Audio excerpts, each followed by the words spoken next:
Hi guys, my name is Miranda Wilson and I'm doing David Wiesner as my artist speech. He grew up in suburban New Jersey. As a kid, he was known as the kid who draws well. He used to look through a lot of comic books. He would watch a lot of older movies, but however, he did not want to portray his art through comic books himself. He felt that the audience of comic books was mainly boys and that it stopped at about age 14.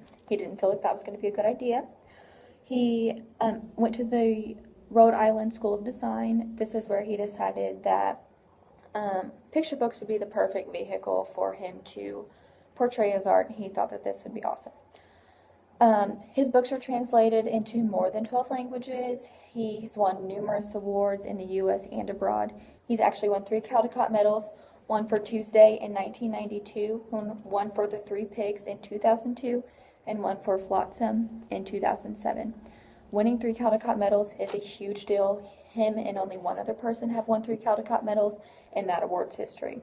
He's also won 3 Caldecott honors, one for Free Fall, Sector 7, which I'm going to be talking about, and then one for Mr. Waffles. And then in 2008, he was actually one of 5 finalists to be nominated for the biennial International Hans Christian Andersen Award, which is the highest recognition for creators of children's books. So that is awesome. That's a huge, huge deal.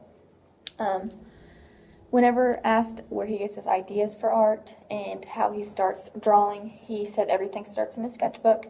He draws and doodles for days, hours, weeks, forever. He makes many copies of his books before he decides it's perfect. He spends years.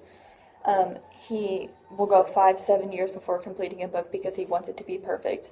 He'll create 3-dimensional models of objects that aren't in real life, such as flying pigs and lizards that stand upright, to create authenticity, just to see what it would be like, and he just wants to create that. In Sector 7, well, and actually in all the books that I have with me and that I've found, he has a dedication in all of his books. This one is for Jamie and Dorothy, and then in Flotsam, he dedicated that one to his family. In the versos, in all of these books, I found that his books are created in watercolor.